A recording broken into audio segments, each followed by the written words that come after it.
Hello everyone, this is Sidra and you're watching me on Trends 21. Thanks for the subscriptions and thanks for watching my channel. Today I am going to talk about a very serious issue that hovers over our heads.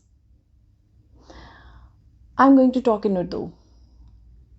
उसकी वजह यह है कि इसको हर शख्स सुने, हर वो शख्स सुने जो सुनना चाहता है। डेफिनेटली ये बहुत हेल्दी बात है।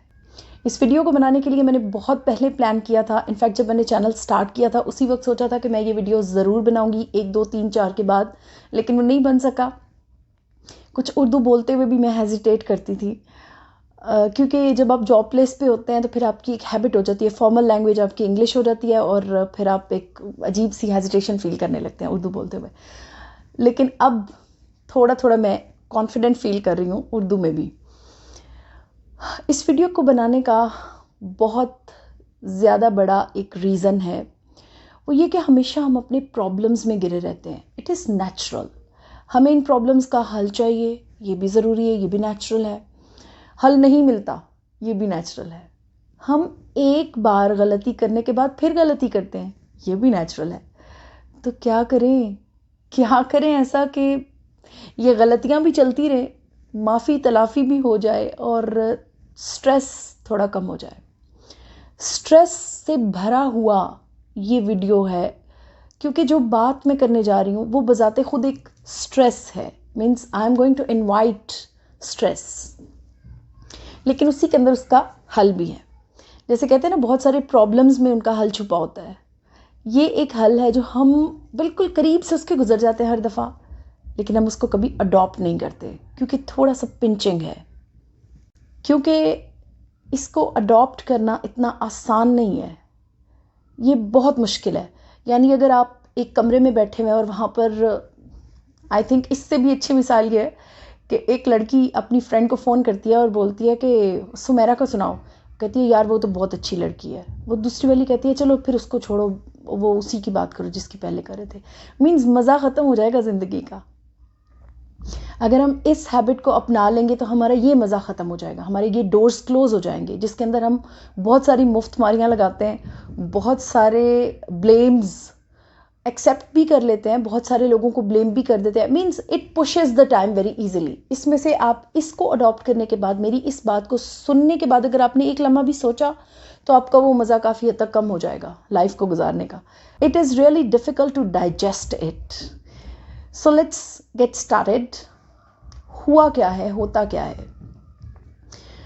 बहुत छोटी सी थी मैं जब मेरे फादर मुझे कहा करते थे कि जब आप ज़िंदगी गुजारोगे, ये बिल्कुल ऐसा ही है जैसे आप स्कूल जाते हो।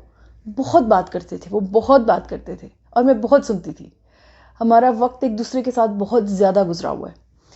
वो कहते थे आप जब स्कूल से घर और घर से स्कूल जाते हो तो there is a world in between.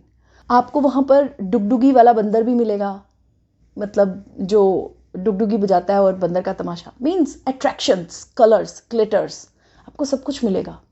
लेकिन आपने वहाँ रुकना नहीं है। जिस मकसद से घर से निकले हो वो पूरा करना है। आप पढ़ने के लिए गए हो, पढ़ो, वापस आ जाओ। और जब हम आपको पिकनिक पर लेकर जाएंगे फिर आप सब कुछ करो, फिर तमाशा भी देखो, ग्लिटर्स भी देखो, एंजॉय भी करो। उस वक्त बहुत गुस्सा आता था, इनफैक्ट अब भी आता है। मीन्स आपकी लाइफ इतनी टफ हो जाती है जब आप किसी को एक्सेप्ट करने लगते हो, ख़ास तौर पे किसी बड़े को जिसने दुनिया देख रखी है। मतलब एक चाइल्ड कैसे ये सब कुछ कर सकता है यार, जैसे आप उससे डिमांड कर रहे हो ये ना करो वो ना करो। अभी हम अपने बच्चों के साथ अगर ये सब कुछ करेंगे तो आई थिंक हमारे तो वारंट अलर्ट हो जाएगा।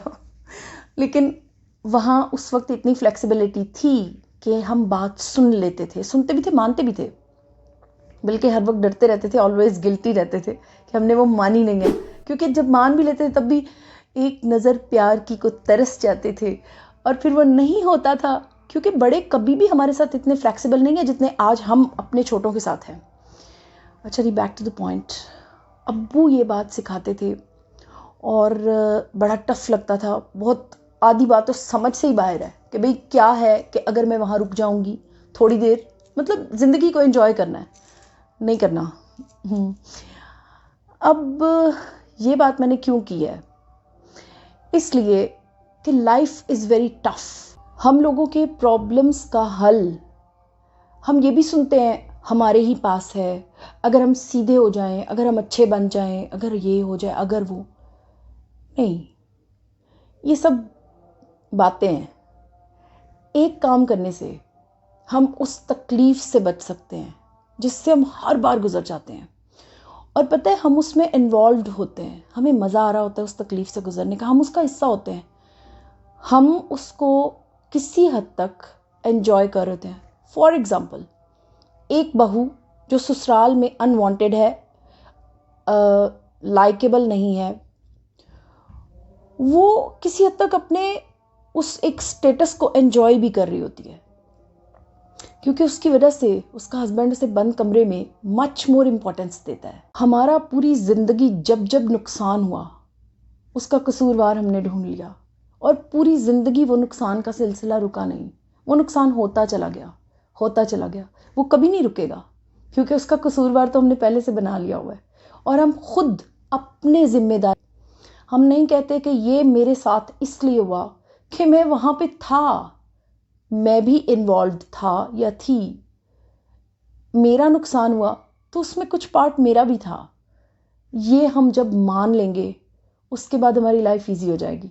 और यकीन कीजिए, मैं खुद पर्सनली ऐसे प्रॉब्लम्स के अंदर से गुजरी हूँ कई बार, कुछ ऐसे बड़े बड़े भी कि जो आज मैं पीछे मुड़ के देखती हूँ तो I don't even trust that I have passed such a critical situation. क्यों? क्योंकि वो एक इम्पॉसिबल टाइम था टू पास अवे। लेकिन गुजरने के बाद जब मेरा नुकसान हो गया, जब मुझे प्रॉब्लम हो गई, जब मुझे लगा कि हाँ, ये बहुत बड़ा लॉस हो गया है, तो मैंने सबसे पहले यही सोचा कि मेरा कसूर था। मैं ना रुकती, मैं ना तमाशा देखती, तो ये सब मेरे साथ नहीं होता। हाँ, कुछ ऐसा भी होता है जिसमें आपका कोई कसूर नहीं होता।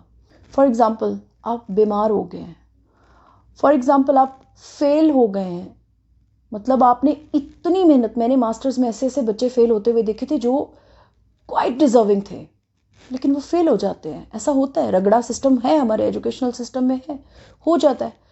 ये अनवांटेड है, ये भी लॉस है तो ये भी लॉस आप ही का लॉस है, आप ही का कसूर है, क्योंकि आपने मास्टर्स किया तो आपके साथ ये हुआ।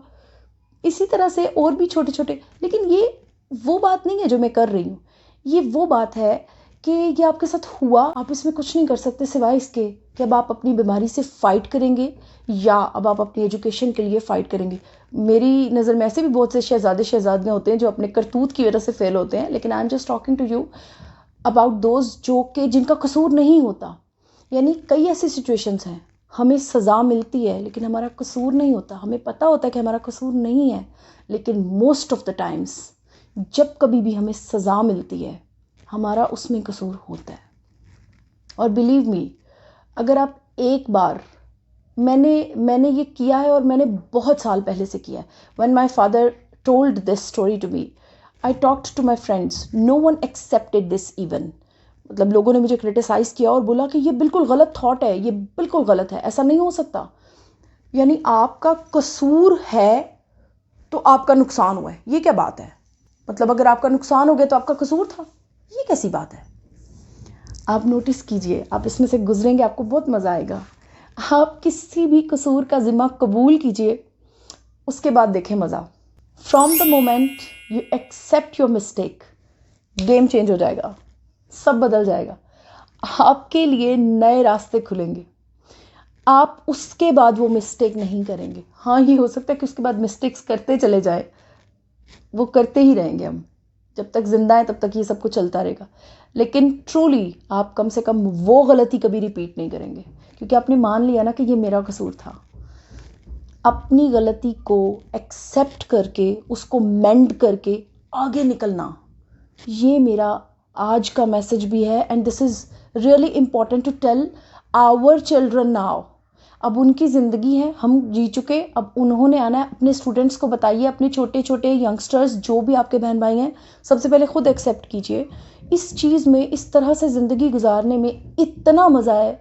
मैं पर्सनली इसमें से गुजरती हूँ दिन में कई बार मैं रो भी रही होती हूँ तो मैं थोड़ी देर में करेजियसली खुद को कंट्रोल करके अपने आप को उठा के मट्टी शट्टी साफ करके दोबारा से जीने लगती हूँ, क्योंकि मुझे पता चल जाता है कि मैंने अब ये नहीं करना। नाउ शॉर्टली एंड प्रिसाइजली मैं सिर्फ ये कहना चाहती हूँ कि बी ब्रेव। अपनी गलती को मानना बहुत बड़ी बहादुरी होती है, और सिर्फ गलती को मानना नहीं, ये नहीं कि जी मैं एक फिल्मी बात कर रही हूँ, ये गलती मैंने मान ली, हाँ मैंने किया। कई लोग ऐसे भी गलती मान, हाँ मुझे पता है मैंने किया, ऐसे नहीं। ट्रूली अपने लिए, सिर्फ अपने लिए, किसी दूसरे के लिए नहीं। आप किसी पे एहसान नहीं कर रहे, आप जिंदा है ना, आपको पता है कि आप जिंदा है और उसमें कितने टर्मोइल्स हैं, उसमें से आप गुजर रहे हैं, कोई दूसरा नहीं गुजर रहा। किसी को कोई फर्क नहीं पड़ता आप कैसे हैं कैसे नहीं हैं। I personally have seen many ups and downs in these last 3 years, और मैं उनके अंदर से गुजरते हुए numerous times ऐसा वक्त मुझ पे आता था कि ये क्या है। वो सब लोग जिनके लिए मैं स्टैंड की, जिनको लाइफ में मैंने सपोर्ट किया, वो कहाँ गए जब मुझे सपोर्ट की ज़रूरत थी? जब मेरे पे मुश्किल वक्त था तब वो सब लोग कहाँ चले गए? लेकिन आप यकीन कीजिए, मैं बड़ी खुश होती थी ये सोच के कि they deceived me because I gave them a chance. If somebody deceives you, it is your fault because you have given a chance to him. आप उसको चांस नहीं देते, वो कभी ऐसे नहीं करता। यही मेरा मैसेज है और यही मेरी प्ली है आप सब लोगों से, जो भी मुझे देख रहे हैं, जो भी मुझे सुन रहे हैं, कि अपनी ज़िंदगियों को खुद के लिए एलिवेट करना ही जीना है। किसी दूसरे पर एहसान नहीं कर रहे हम कि हम जी रहे हैं। While signing off, I just want to say you that I'm really thankful to you who are subscribing me and who are watching my channel and supporting me. Please write down anything if you want to tell me in comments. Thank you so much. Goodbye.